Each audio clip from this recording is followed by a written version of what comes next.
Hello, welcome to the Matthew Allton Art channel again. I'm in the Shepherd's Hut on holiday, doing a painting holiday. This is a photograph that I took yesterday on a car drive up the Duddon Valley, and I'm going to use that as inspiration. It won't be a perfect representation, the final painting, I'm sure of that, but hopefully something of the atmosphere.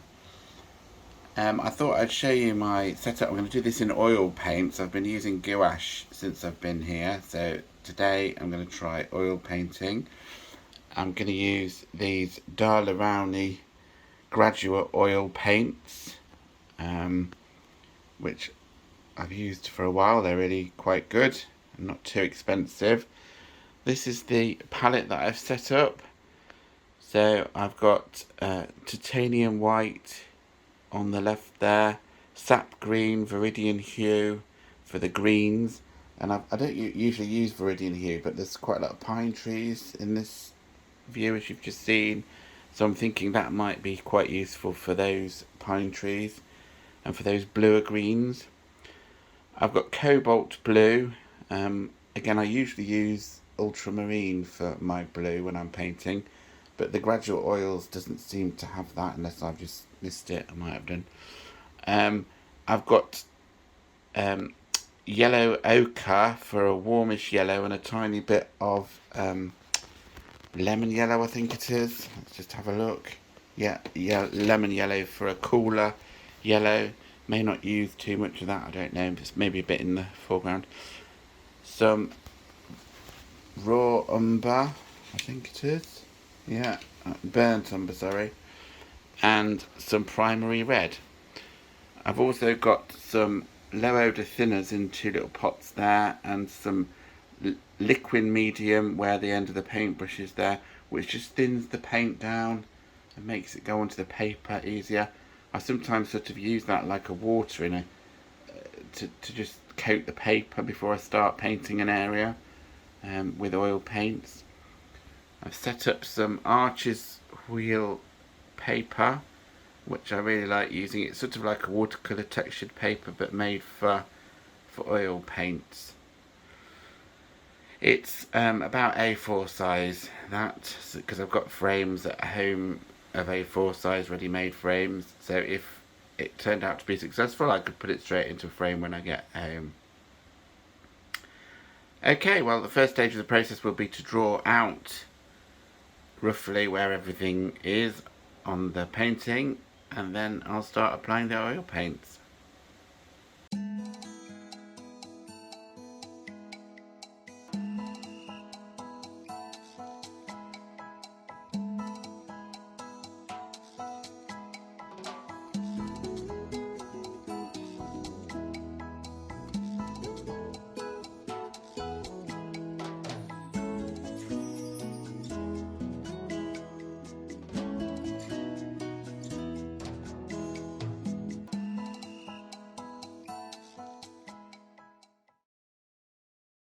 Well, that's roughly everything drawn out where I want it to be on the paper. Doesn't matter about the lines being quite thick in this case, because I'm working with oil paints. First thing I'm going to try and do is do the sky, and I'll probably cover the white area of the sky with liquid just to make the paint wetter. And also, of course, the clouds can be blended easier when the paint's a bit wetter. And then I'll work down the page. It's always sensible, I suppose, to work from the top to the bottom, because then you're not smudging what you've done at the bottom by leaning your hand on things, and I haven't got a stick with me to rest on or anything. So, I'll make a start. I'm going to try and do fast and loose. When I was doing my gouache painting yesterday of a similar sort of landscape with a barn in it, the best bits were the bits where I sped up and used sort of random brush strokes. So I'm going to try and learn from that experience. I know it's different media, but I'm going to learn from that experience and just paint using quick, rapid brush strokes if I can. Right, let's get on with it. I'm starting here by just putting liquid over the whole of the sky area, which will help me to add the paint in a looser and a smoother way.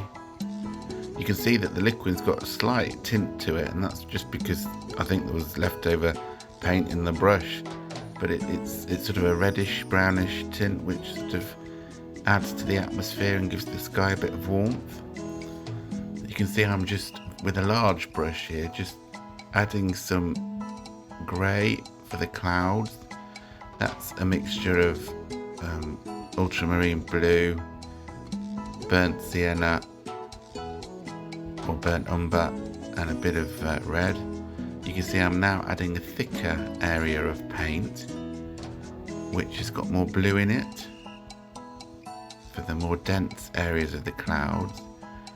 And again, because of the liquid on the page and because it's oil paints, I can continue to play and merge these paint blobs for quite a long time, which is a lot better than with gouache paints, where it dries quite quickly. So nothing's set in stone at this place. I'm just applying paint to the paper, and then I can move that paint around when I'm ready to. Obviously clouds have very soft edges, so you'll see me sort of getting rid of some of those blobs and spreading the paint around to give them a much more gentle edge. I quite like the composition of the sky in that the main cloud forms sort of point towards the centre where the lighter area of the sky is as well. So it's compositionally quite nice.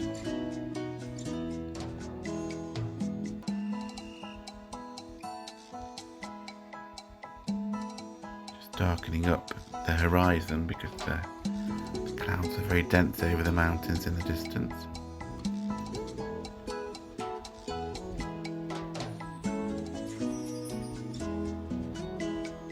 Once the brush strokes are all done and the paint applied, you'll see that I go in with a tissue just to soften some of those blobbiness of the clouds. Quite a useful tool. Again, just scrubbing it a bit to get rid of some of the hard edges.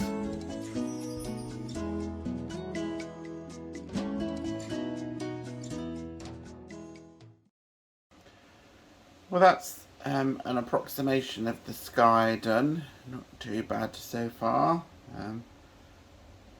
It looks a stormy day, so now I will move down to the sort of background mountains, I think.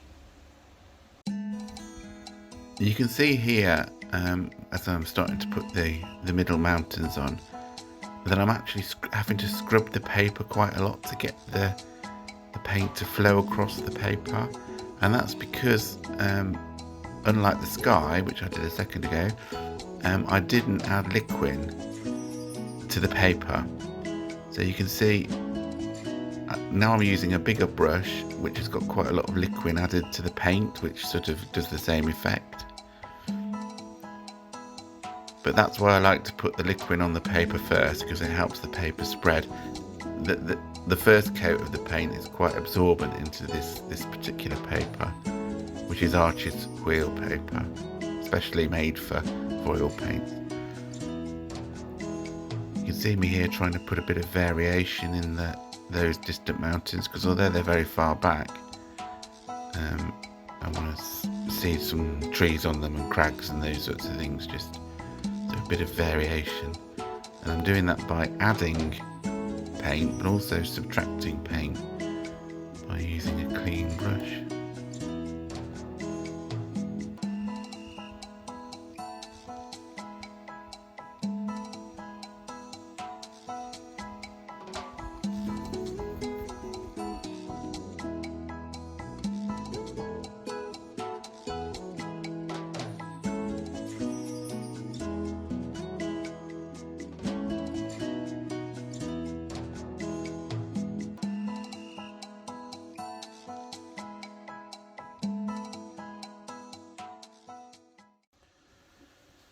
Well, I've put some very rough brush strokes in the foreground of the bracken on the photograph, just to make it easier to actually see the tone variations. I'm now gonna start putting the trees in the sort of middle foreground. So let's see how we get on.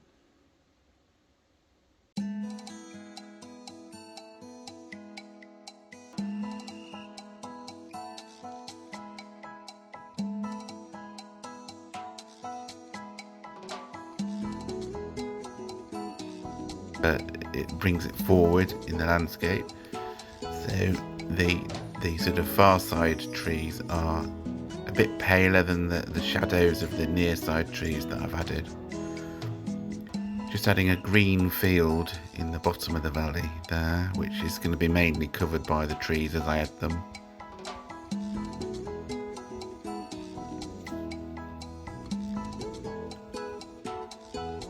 Now this is a bit more difficult than it was with the gouache painting that I was just talking about, because with oil paints the layer beneath is still wet. So if you add lighter green, as I'm doing here for the highlights on these trees, then it sort of blends a bit with the shadows that you've already put on, so you end up with a darker green than you actually wanted, and you can see that happening here. So you sort of have to build it up with more paint on the brush for the lighter layers, but it takes quite a lot of work. It's much easier in gouache because the layer of the shadow or the darker bit that you've put on is already dry.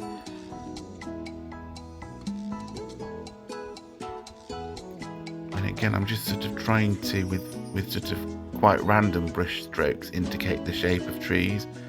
I'm not wanting to create a perfectly photographic representation of this landscape, just the atmosphere of it.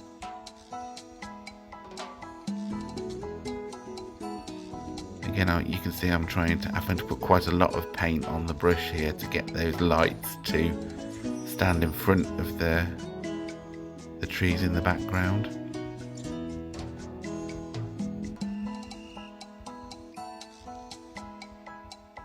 Trying to indicate some trunks here. A lot of these trees are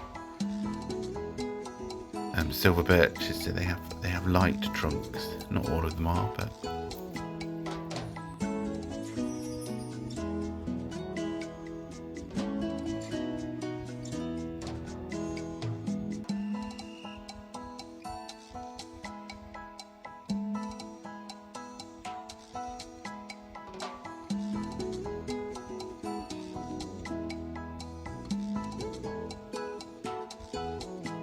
putting some texture, lighter texture onto that background valley wall there, just to indicate the separate trees in the nearest part of that.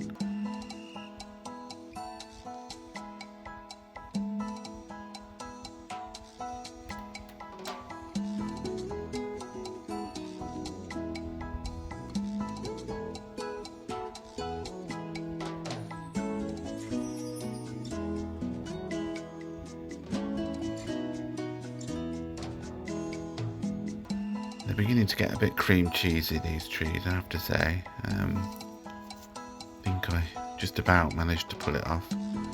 But those ones on the left hand side of the painting sort of are beginning to merge with the background here and become muddy. So now I'm moving on to the bracken. I've put a very bright red sort of scumble of brush strokes on the foreground. Again, sort of trying to copy what I did with the gouache painting the other day, trying to just put random different patches of colour and tone in this area of bracken in the foreground. So trying to indicate that it's bracken rather than paint bracken, because if you end up painting individual leaves of bracken, very, very talented, but it can take you hours and hours and hours to do that. And I've got a photograph that represents that perfectly well, so this is about trying to capture the impression of the day.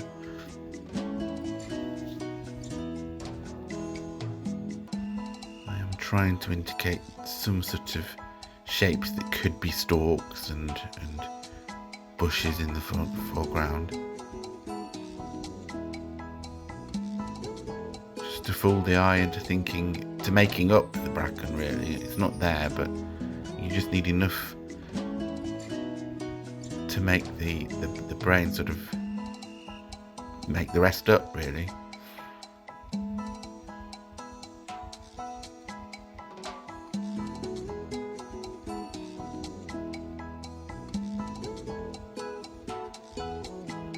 As you can see, it was quite orange, the bracken, when I first put it on, but having covered it with all of these other tones and variations of greens and browns and whatever, it tones it down quite nicely to what it was on the dull day that I was actually taking the photograph originally. As I said on the gouache painting, sometimes that really can be that red, but it tends to be when the sun is shining on the bracken on the hillside. It's quite beautiful, but it wasn't on this day. It was quite a dull day. Signing the painting now, so it must be almost finished, although there's a bit of titivation goes on after this point.